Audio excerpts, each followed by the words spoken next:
Fasta'izu billahi minash shaitanir rajim. Bismillahir Rahmanir Rahim. In the previous video, part 2, we learned that Hajj is performed by the rich and the poor. And Umrah is performed by those who can afford, or in other words, the rich. Surah 2, verse 196, continuation. But if he cannot afford it, he should fast 3 days during Hajj and 7 days on his return to his house, making 10 days in total.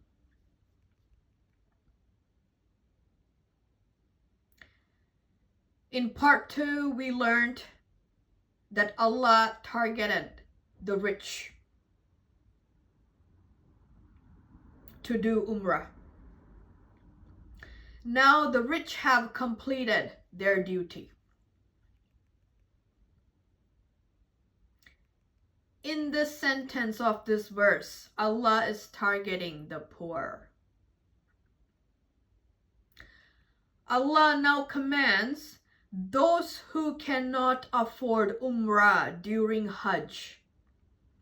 That poor needs to fast for 3 days while on Hajj, because the poor do not have the means to give hadyu during Hajj. Now Hajj has been completed by the poor. Once the poor returns to their city, they need to fast for 7 days on their return. In total, those who could not afford Umrah have to complete 10 days of fasting.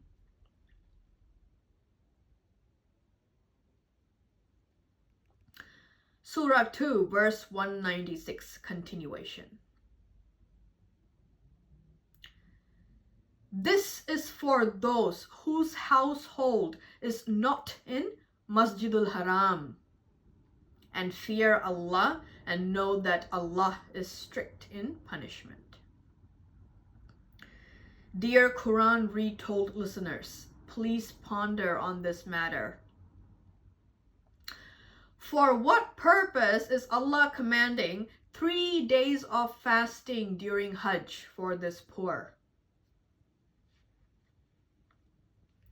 And for what purpose is Allah commanding 7 days of fasting after returning? Allah has not provided a reason why He has ordered the poor to do such a fasting.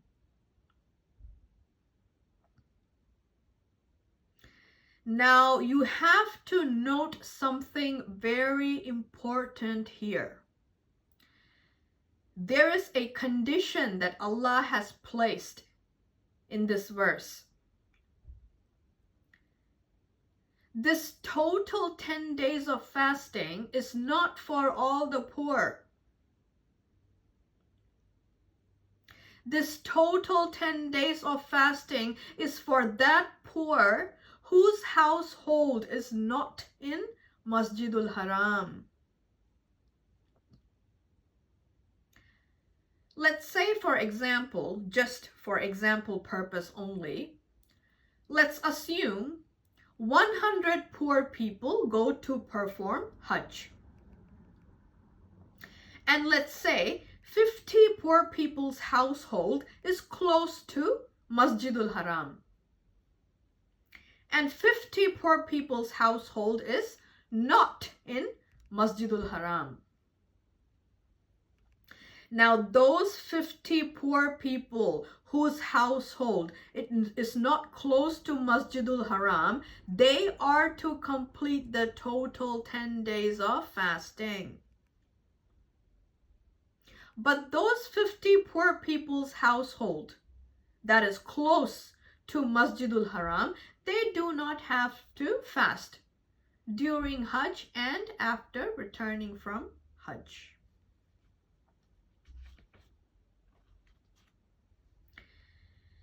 This is not something that I am saying on my own. This is what Allah is stating and has mentioned in the Quran in this verse.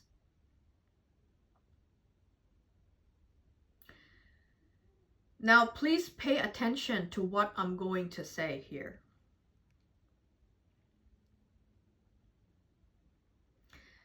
The poor person who traveled for Hajj is in Masjid-ul-Haram, but his household, that is his family, is not in Masjid-ul-Haram.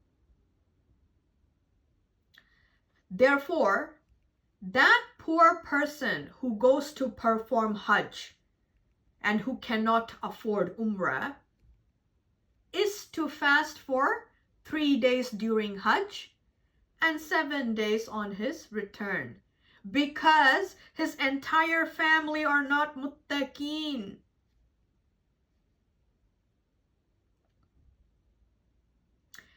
My dear Quran Retold listeners, so what is your conclusion? Are you prepared to perform Hajj and Umrah for Allah the way Allah has commanded you to do? Or are you going to follow the ways which Allah has not asked you to do? Fear Allah, be a person of taqwa, and know that Allah is strict in punishment. I will now end this message with this. Hasbunallahu, alhamdulillahi, Rabbil Alameen.